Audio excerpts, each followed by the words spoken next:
এটি আমার 15 নম্বর bridal master class চলছে। আমার প্রত্যেক ব্রাইডাল মাস্টার ক্লাসে 3টি করে ক্লাস ডেমনস্ট্রেশন থাকে। একটি থাকে ওয়াটারপ্রুফ, আর একটি আলট্রা এইচডি এবং এইচডি। আরো একটি মেকআপ জয়েন হয়েছে, সেটা হচ্ছে এয়ার ব্রাশ। হ্যাঁ, এখন তোমরা এখানে এয়ার ব্রাশ মেকআপটিও দেখতে পাবে। চলো তবে আজকের দিনটি শুরু করা যাক। আমার মডেলে চলে এসছে, আর আমি ফুল অর্ডার দিয়েছিলাম, সেই ফুলও চলে এসছে।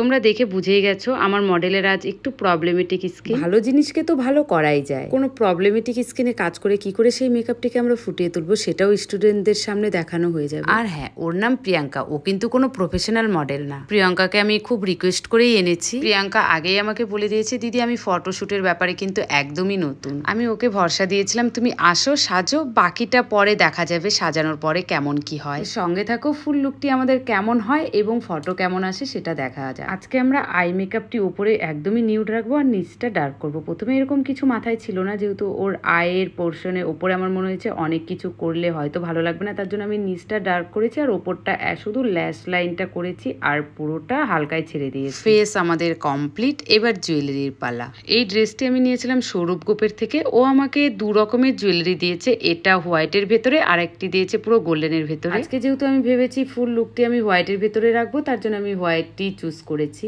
এই লুকটার সাথে আমি মেসি হেয়ার ব্যান্ড করেছিলাম, এখন খুব ট্রেন্ডে চলছে। এক কথায় সিম্পল, আবার কিন্তু অ্যাডভান্সও। স্টুডেন্টদেরও ডিমান্ড থাকে এমন একটা হেয়ার স্টাইল যেন আমি দেখাই। যেহেতু ফার্স্ট টাইম, তাই আমি ওকে একটু দেখিয়ে দিচ্ছিলাম। তারপরে দেখো ফাইনাল রেজাল্ট এই। ওর নতুন হিসেবেও যে এক্সপ্রেশন গুলো দিচ্ছিল দারুণ লাগছে। আমার নিউ যে ব্রাইডাল মাস্টার ক্লাস সেটি খুব তাড়াতাড়ি শুরু হবে। যারা যারা চাচ্ছ সেই মাস্টার ক্লাসে জয়েন হবে তারা ঝটপট করে সিট বুকিং করে নিও। ওর নতুন মডেল হিসেবে তোমাদের ওর লুক কেমন লেগেছে এবং ওর ফটো ভিডিওগুলো তোমাদের কেমন লেগেছে সেটা কিন্তু তোমরা অবশ্যই কমেন্টস করে জানাবে।